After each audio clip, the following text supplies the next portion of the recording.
उन हजारों युवाओं की सोचिए जो पढ़ाई पत्रकारिता की कर रहे हैं, लाखों रुपए लगा रहे हैं, मगर उन्हें काम दलाली का करना पड़ेगा। तब फिर इस दौर में यह बोलना भी गुनाह है कि मुझे डर नहीं लगता है। एक डरा हुआ पत्रकार मरा हुआ नागरिक पैदा करता है।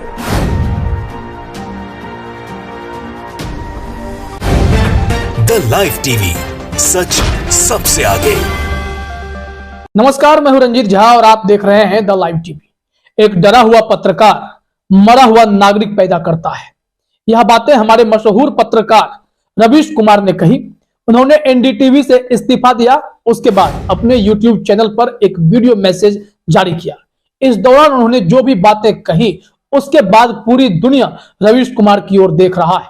विदेशी मीडिया में भी रवीश कुमार छाए हुए हैं। उनके बारे में ही चर्चा हो रही है कि रवीश कुमार का एनडीटीवी छोड़ना क्या मजबूरी रही होगी। सत्ता के आगे नतमस्तक होने से बेहतर रवीश कुमार ने इस्तीफा का रास्ता चुना।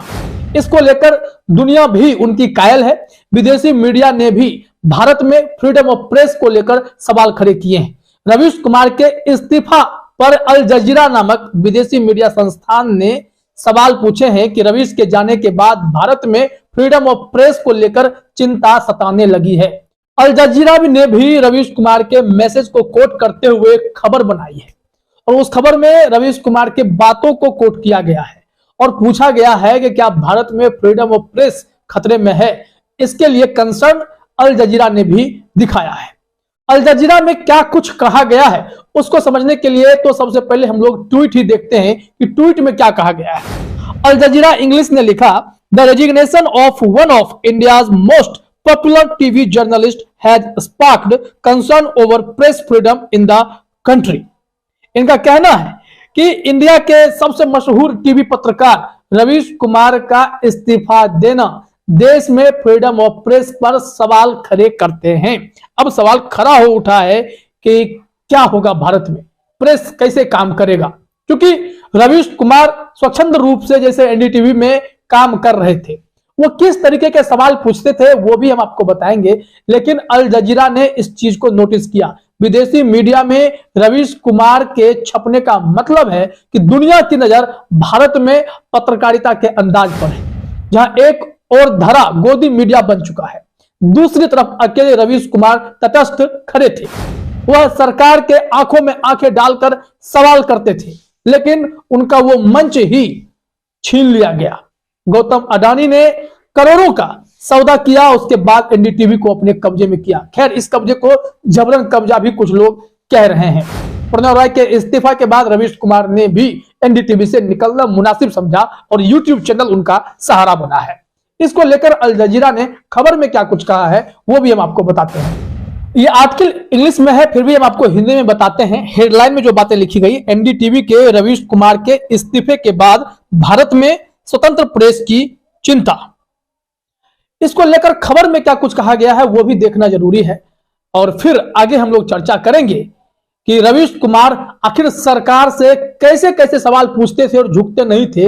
इसको लेकर सरकार के लिए वो किरकिरी बने हुए थे।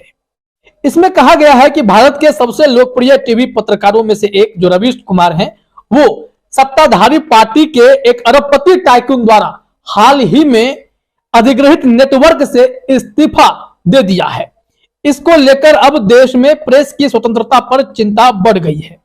नेटवर्क के संस्थापक जो है प्रणव रॉय और राधिका रॉय के बोर्ड से हटने के एक दिन बाद ही रवीश कुमार ने इस्तीफा दिया। यह खबरों की ब्रीफिंग यहां पर बताई गई है। फिर रवीश कुमार ने भी अपना इस्तीफा देकर यह ऐलान कर दिया कि वो भी एनडीटीवी में नहीं रहने वाले हैं। उनका तो पुराना वीडियो भी वायरल हो रहा है जिसमें वो कहते हैं सेठ के पास पैसा बहुत है लेकिन मैं नहीं हूं, यानी रवीश कुमार नहीं है। और इसमें अल जजीरा ने बिल्कुल क्लियर शब्दों में लिख दिया है, Radhika Roy Prannoy Roy RRPR private limited के पास ब्रॉडकास्टर में 29% हिस्सेदारी थी, जिसे एशिया के सबसे अमीर व्यक्ति गौतम अडानी ने ले लिया था, जिनके भारत के हिंदू राष्ट्रवादी प्रधानमंत्री नरेंद्र मोदी और उनकी भारतीय जनता पार्टी के साथ घनिष्ठ संबंध हैं।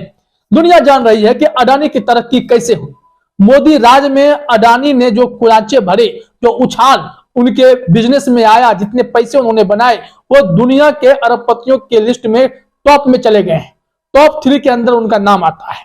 इसी के बारे में अल जजीरा ने आगे लिखा है, कई लोगों ने अडानी द्वारा एनडीटीवी के अधिग्रहण को एक शत्रुतापूर्ण अधिग्रहण कहा है और अडानी समूह अभी भी बहुमत हासिल करने की कोशिश कर रहा है। मतलब जो स्टेक है उसको लेकर मामला फंसा हुआ है। खैर, चर्चा रवीश कुमार के लिए ही एनडीटीवी की स्थिति पर अल जजीरा कर रहा है, लेकिन अल जजीरा ने जो अब बातें रवीश कुमार के लिए कही हैं वो देखिए। दलाल का काम करने को मजबूर, ये सब हेड से रवीश कुमार की बातों को समझाने की कोशिश की गई है। जैसे कि रवीश कुमार ने यूट्यूब चैनल पर वीडियो मैसेज जारी किया था, उन्होंने कहा भी था कि आज जब छात्र पत्रकारिता की पढ़ाई कर रहे हैं तो उन्हें भी जब इस चैनल में आएंगे या ऐसे गोदी मीडिया वाले चैनल में जाएंगे तो दलाली का काम करना पड़ेगा। उनको चिंता है, जो अभी पत्रकार काम कर रहे हैं उनके साथ भी यही होने वाला है। अल जजीरा में लिखा गया है, कुमार ने एनडीटीवी हिंदी नेटवर्क में 27 वर्षों तक काम किया और एक मेहनती और स्पष्टवादी प्रस्तुतकर्ता के रूप में अपनी प्रतिष्ठा बनाई, जो ज्वलंत मुद्दों को संबोधित करते समय शब्दों की कोई कमी नहीं करते थे। जो फैक्ट होता था उसी फैक्ट पर वो रहते थे और उसी तरीके से वो आंखों में आंखें डालकर सवाल करते थे। उन्होंने खास करके गोदी मीडिया पर करारा प्रहार किया। गोदी मीडिया शब्द भी उन्हीं का दिया हुआ है। उन्होंने हिंदू मुसलमान जैसे मुद्दे पर घृणा फैलाने वाले गोदी मीडिया पत्रकारों को, राजनीतिज्ञों को जमकर फटकार लगाई, जमकर सवाल भी पूछे।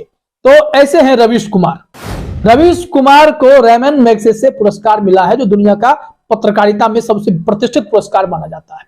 और रवीश कुमार का नाम उसमें आया क्योंकि उनकी पत्रकारिता गरीब गुरबों की पत्रकारिता थी, देश के आम लोगों की पत्रकारिता थी और इसे सब कोई देख रहा था। दुनिया ने नोटिस किया कि रवीश कुमार क्या करते हैं।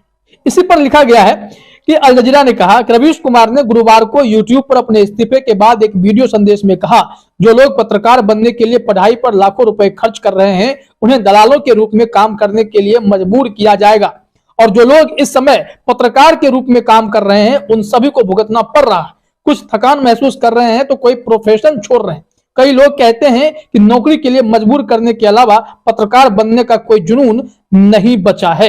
और ये सोशल मीडिया पर भी रवीश कुमार लगातार ट्रेंड कर रहे हैं। उस वीडियो का थोड़ा सा हिस्सा हम लोग भी सुनते हैं कि रवीश कुमार ने कैसे कहा कि अब दलाली का काम करना पड़ेगा, जो नए पत्रकार बनकर आएंगे, जो लाखों खर्च कर पत्रकार बन रहे हैं। सुनते हैं वो क्या कह रहे हैं। उन हजारों युवाओं की सोचिए जो पढ़ाई पत्रकारिता की कर रहे हैं, लाखों रुपए लगा रहे हैं, मगर उन्हें काम दलाली का करना पड़ेगा क्योंकि इसके लिए अब कोई सांस्थानिक जगह नहीं बची है। इसी के बीच जो आने वाले पत्रकार हैं, जो इस वक्त पत्रकार हैं, सभी को जूझना है। कोई घुट रहा है तो कोई इस पेशे को छोड़ रहा है। कई लोग कहते हैं कि नौकरी की मजबूरी के अलावा पत्रकार बनने की कोई दूसरी शर्त नजर नहीं आती, कोई उत्साह नहीं है। तब फिर इस दौर में यह बोलना भी गुनाह है कि मुझे डर नहीं लगता है। एक डरा हुआ पत्रकार मरा हुआ नागरिक पैदा करता है। उन हजारों तो सुन लिया आपने।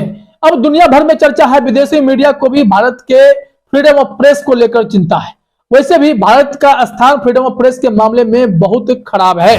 अब हिंदुस्तान टाइम्स की खबर देखेंगे, उसमें बताया गया है RSF 2022 world press freedom index में भारत 8 स्थान गिरकर 150वें स्थान पर आ गया है। तो हम लोग 150वें स्थान पर हैं। प्रेस को कितनी आजादी है इस मामले में? 180 देशों की काउंटिंग में 150वां स्थान हासिल हो रहा है, तो सोच लीजिए हम लोग कितने जकरे हुए हैं। वहीं अब कुछ सवाल भी आप देख लीजिए जो रवीश कुमार सरकार से पूछते थे और सरकारों की आंखों में खटकने लगे थे।